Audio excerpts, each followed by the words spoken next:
బంగారు నగలు తాకట్టు పెట్టబోతున్నారా? వద్దు. తక్కువ డబ్బులు, ఎక్కువ వడ్డీ. ఎందుకు? సింపుల్గా శ్రీ స్టార్ గోల్డ్ కంపెనీకి రండి. German technology, purity check. Best online రేట్లో అమ్మి 2 minutesలో క్యాష్ని ఇంటికి తీసుకువెళ్ళండి. ప్రశాంతంగా ఉండండి. కాల్ 6366 ఈ ఎన్నికల్లో ఎట్టి బస్సులో భారతీయ జనతా పార్టీ గెలవబోతున్నది. ఇది బీజేపీకి ఎన్ఎంసి అంటే ఏంటిది? ఐఎంసి. బీజేపీ వర్సెస్ ఐఎంసి మధ్య పోటీ. తెలంగాణలో మొదటిదాకా ఐఎన్సి ఉండే, ఇండియన్ నేషనల్ కాంగ్రెస్ ఉండే. ఇప్పుడు తెలంగాణలో కాంగ్రెస్ పార్టీ పేరు మార్చుకున్నది, Indian Muslim Congress. Bharatiya Janata party versus Indian Muslim Congress మధ్యలో తెలంగాణ రాష్ట్రంలో పోటీ జరుగుతున్నది జూబ్లీహిల్స్లో. ఇలా కేవలం వాళ్ళు ఒక వర్గం ఓట్ల కోసం మాత్రమే తాపత్రయపడుతున్నారు. జూబ్లీహిల్స్ ఎన్నికల్లో మెజార్టీ ప్రజలైనటువంటి 80% ఉన్న హిందువులు ఓటు బ్యాంక్గా మారబోతున్నారు. మేము భారతీయ జనతా పార్టీ వైపు మేమున్నాము అని చెప్పి వాళ్ళకు భరోసా ఇస్తున్నారు.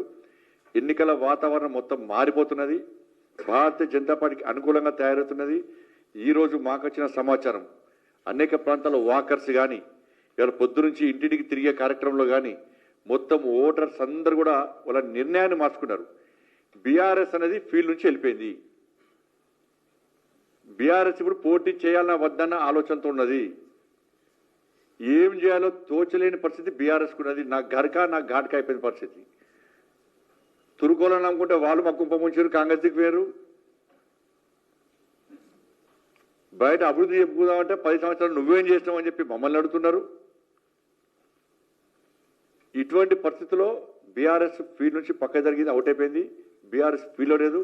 ఇక్కడ జరిగేది బీజేపీ ఐఎంసి. ఈ రెండింటి మధ్యలో పోటీ.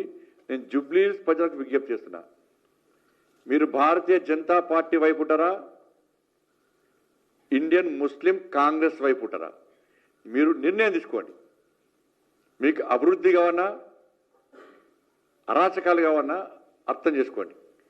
కాంగ్రెస్ గెలిస్తే ఎంఐఎం పార్టీ గెలిచినట్టే. ఇలా ప్రచారం అంతా కాంగ్రెస్ పార్టీలు చేస్తున్నారు. కాంగ్రెస్ పార్టీ క్యాడర్ లేదు, పూర్తిగా ఎంఐఎం పార్టీలు చేస్తున్నారు. ప్రచారం అంతా కూడా ఎంఐఎం పార్టీలే.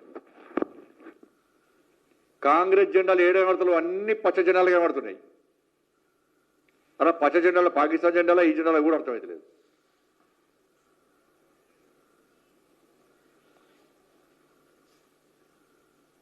రాష్ట్ర ముఖ్యమంత్రి ఇక దిగజారి ముఖ్యమంత్రి హోదా లెక్క వివరించకుండా కాంగ్రెస్ అంటేనే ముస్లిం అట, ముస్లిం అంటేనే కాంగ్రెస్ అట. ఈ దేశ జవాన్లను కించపరిచే విధంగా గతంలో కేసీఆర్ గిదే మాట్లాడిండు. సర్జికల్ స్ట్రైక్ దోమ చచ్చిపోయిందా, ఈగ చచ్చిపోయిందా, కేసీఆర్ ఫామ్ హౌస్ పరిమితమైంది. ఇలా సేమ్ ఈ రాష్ట్ర ముఖ్యమంత్రి కూడా ఇలా పాకిస్తాన్ను ప్రోత్సహించే విధంగా, ఈ దేశ జవాన్లను హేళన చేసే విధంగా ఈ దేశానికి వ్యతిరేకంగా వ్యాఖ్యలు చేసే స్థాయికి వచ్చిందంటే మీరు అర్థం చేసుకోండి.